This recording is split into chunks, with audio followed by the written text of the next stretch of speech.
My name is Daniel, and I'm 32 years old. For the past 6 years I've been the unseen provider for my family. They don't call me that, of course.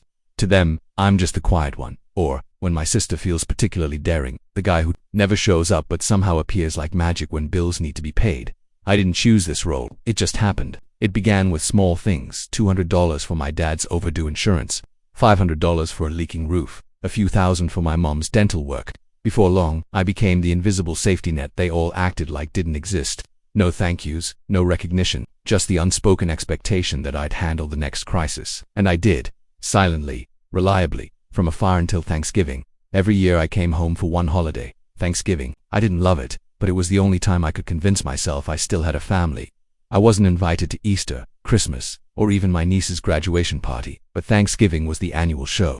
The table was set for 14, with sparkling cider and champagne glasses, my sister's dry green bean casserole that no one ate but everyone praised, and me, sitting on the sidelines like a guest star in someone else's family portrait. This year, though, something shifted, not because they changed, but because I did. 6 weeks before Thanksgiving, I was laid off. Not fired, just laid off. Downsizing, department restructuring, all the HR jargon delivered with a pitying nod. I'd been managing a digital product team at a mid-sized software company. I wasn't wealthy, but I was stable, and after a decade of saving and never indulging, I had a solid safety net. But when I checked my shrinking bank balance and the automatic payments going out for mom's credit card, dad's car loan, and my sister's streaming subscriptions, don't ask why, realized something harsh. They didn't know. They didn't even know I'd lost my job. No one asked, and I didn't tell them. I wanted to see what Thanksgiving would feel like if I stayed silent, if I just showed up as usual. Would anyone care? Would they even notice I wasn't smiling anymore? The day before Thanksgiving, I drove 8 hours from my small city apartment, a quiet place above a coffee shop that carried the scent of espresso beans even at night. I brought wine, a chocolate tart from a bakery far too upscale for someone with no income, and, as always, envelopes discreet, white, unmarked. Inside were receipts, account confirmations, and notices of what I'd paid for them this year. The kind of evidence you keep when you know, deep down, they'll never remember. On their own, I arrived around 3 p.m., just as my brother-in-law was dragging folding chairs from the garage. Mom barely glanced up from basting the turkey. "Daniel," she said with a quick look, "you're early." I reminded her I said I'd be there by 3 o'clock. "Well, we're still setting up," she replied, gesturing toward the hallway like I was supposed to wait there. I lingered in the kitchen, sipping water from a red Solo cup because every glass in the house was apparently already claimed. The family trickled in over the next hour. My sister Erin, her husband Mike, their 2 girls, and my brother Derek, who hadn't held a job longer than 6 months in the past 10 years but always showed up with a new watch or phone. Dinner was supposed to start at 5 o'clock. By 5:15, people began taking their seats. That's when I noticed the 14 chairs around the table, 1 high chair for my niece, 2 folding chairs crammed awkwardly against the sideboard. I stood in the doorway, waiting, watching. Then Mom pointed, not unkindly, not even looking up from her carving, and said, "That's yours, the one in the corner by the window." I looked at the chair. It wasn't even properly facing the table. It had a paper napkin on it, like a placeholder, but no plate, no silverware, no name card. "Seriously?" I asked, not loudly, just softly. I didn't want a scene. My sister burst out laughing. "Be grateful you're even invited, Daniel. Some of us actually show up year-round." I blinked, not because it shocked me, but because it didn't. I walked to the chair, still holding the dessert box and my stack of envelopes. I brought the tart. I said to no one in particular. No one answered, so I sat not in the chair they'd pointed to, but on the floor for a moment. I placed the box on the table, opened it slowly, and set the tart beside Erin's Costco pies. Then, carefully, one by one, I slid the envelopes from my coat pocket, placing them quietly, like I was setting out napkins or salt shakers. The last one, the big one, I tucked under the turkey platter, half hidden between the carving knife and rosemary sprigs, labeled only with a date, November 1st. Then I stood, smoothed my jacket, grabbed my keys from the hallway table, and headed for the door. "Where are you going?" Mom asked, still not looking at me. I turned back, standing in the doorway. "This was the last meal on me," I said, and left. The door closed behind me, quiet as the first snowfall. I didn't slam it, I didn't yell. I just walked to my car, got in, and waited 10 minutes. Later, exactly 10, the house lights went out. That was the start of the unraveling. I didn't drive off right away. I sat there, parked across the street, engine idling softly, watching their silhouettes through the front windows as they moved in confusion. At first I thought maybe no one noticed, but then I saw Erin's figure pause mid-laugh, looking up at the ceiling. The dining table lights flickered once, then went dark. For a moment, nothing moved. Then someone, probably Derek, turned on a phone flashlight. A small beam danced around the room. People started standing. I could imagine the complaints without hearing them. Did someone trip a breaker? Is it the oven? No. The microwave's off. They wouldn't know immediately what happened. The house was in my name, the utilities, the internet, even the absurd streaming services they insisted on bundling. They thought it was Dad's house because he'd paid it off. He hadn't. I had bought it back from the bank 6 years ago, after they defaulted, quietly, anonymously. My name was on the deed, hidden behind their assumptions. I'd paid the power bills month after month, even when Derek was crashing in the basement and forgetting to chip in. Even when Aaron and Mike stayed for 6 months during their rough patch, leaving behind unpaid cable bills and a broken washing machine. They assumed everything would just stay on. I gave them 10 minutes after I walked out, not for symbolism, but because that's how long it took to finalize the auto cancellation. As I drove away, I saw Mike step outside, phone pressed to his ear, frustration etched in his posture. I knew what he'd hear when he called the utility company. This account was closed due to a change in ownership and payment status. That's what happens when you're removed from an account you never actually controlled. I made it back to my hotel just after 7 p.m. It wasn't luxurious, just a roadside place near the interstate with warm lighting, quiet halls, and a front desk clerk who offered me cookies at check-in. I didn't eat. I wasn't hungry. The adrenaline left a bitter taste. I sat on the bed and opened my laptop. Emails were waiting, one from my bank confirming the final transfer, one from the lawyer I'd hired 3 weeks earlier, and one from Mom, time-stamped 6:57 p.m. Subject: did you do something? Daniel, please call me. Something's wrong with the power. Also, what were those envelopes? Did you pay that? Just call me. I didn't reply. Instead, I opened the shared drive they didn't know existed.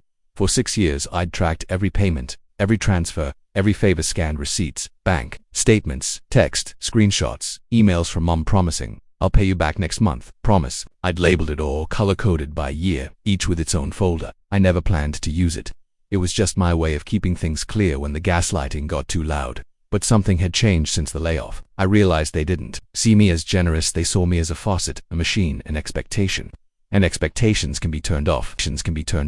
The next morning, my phone was flooded with missed calls, 17 from Mom, 8 from Aaron, 4 from an unknown number I assumed was Derek using a borrowed phone after I canceled the family cell plan. Yes, I'd been paying for that too, a family plan, 5 lines. It started with just me and my parents. Then Aaron and Mike were added temporarily. Then Derek. The monthly cost had ballooned to nearly $300. I canceled the whole plan after midnight. They'd wake up to dead phones and no Wi-Fi. At 9:04 a.m. I answered one call. Daniel, thank God. Mom said, what's going on? Why is everything off? The girls were crying. Aaron's freaking out. Your father couldn't sleep. What's going on? Her voice had that frantic, guilt-tripping edge, a mix of maternal concern and barely veiled blame. Did you get the envelope? I asked, my voice flat.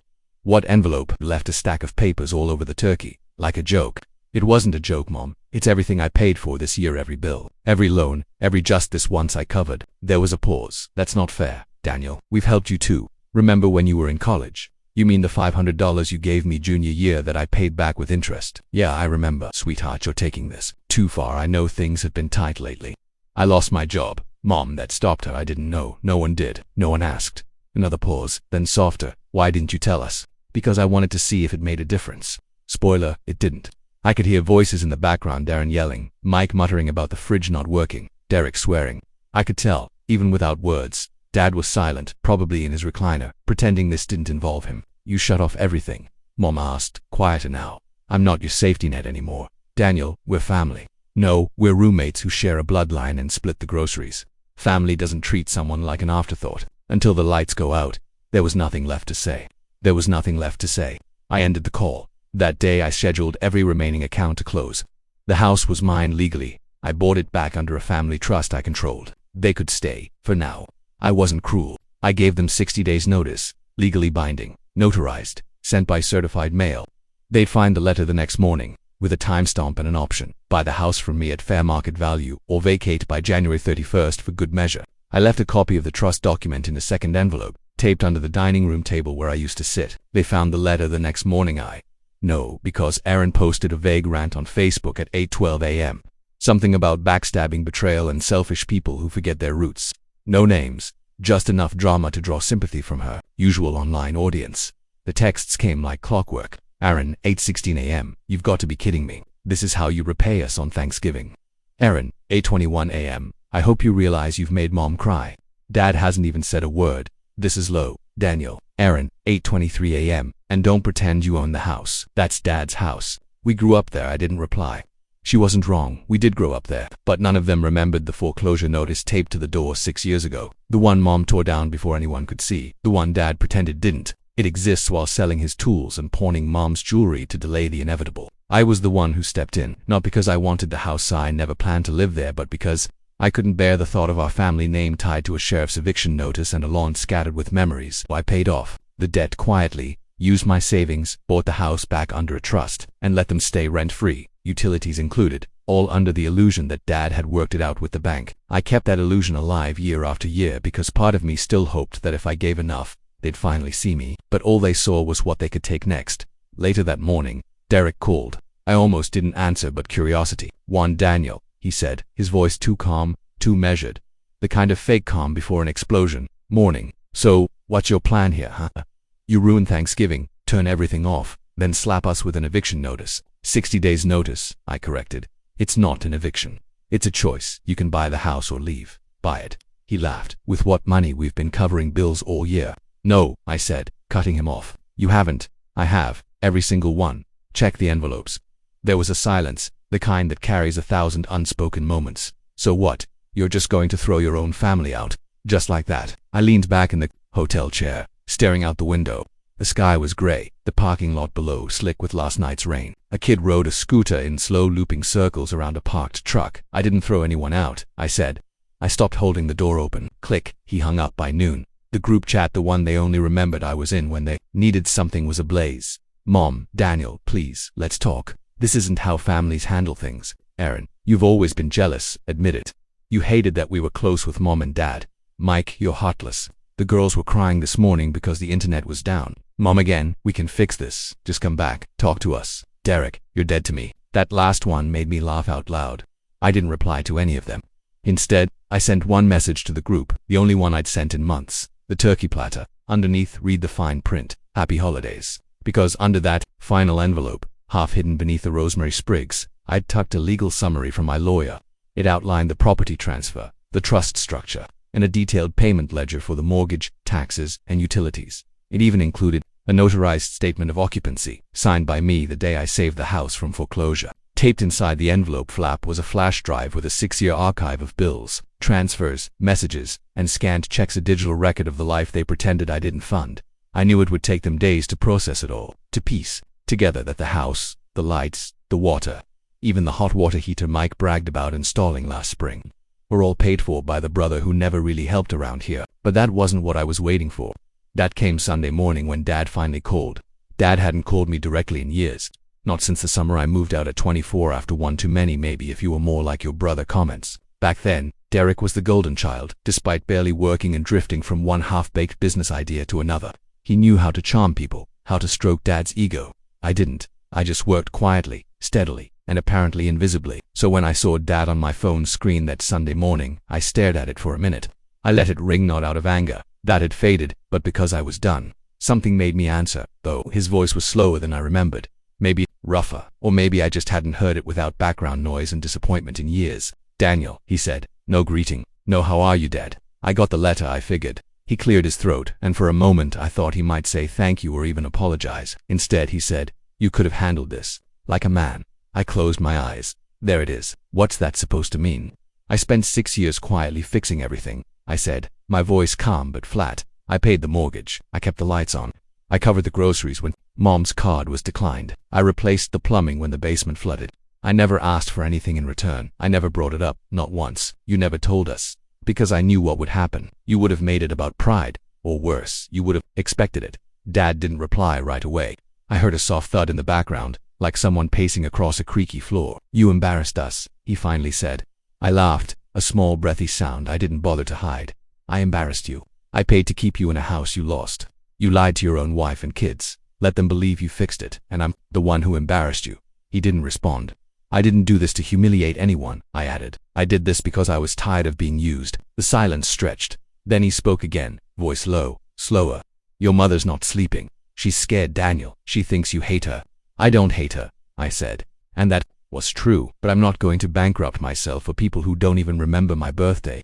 That hit harder than I intended, but it was true. My last birthday. Not one text, not one call. I'd spent it alone, watching old sitcoms, eating frozen pizza, while scrolling through Aaron's post about family being everything. Over photos from a weekend getaway I wasn't invited to, one I later learned I'd paid for because my card was used to book the Airbnb.dad site. So what now? I took a breath. Now you have 2 months, 60 days. You want to stay. You buy the house. I had it appraised. The number's fair. No profit on my end. If you can't leave, I've already contacted a property manager. There's a waiting list of tenants. He started to say something, maybe an argument, maybe a plea, but stopped. For once, I think he realized there was nothing left to say. Fine, he said, and the call ended. Over the next few weeks, things got eerily quiet. The group chat stopped buzzing. No more guilt trips. No passive-aggressive Facebook posts. No surprise calls asking if I could just float them until Friday.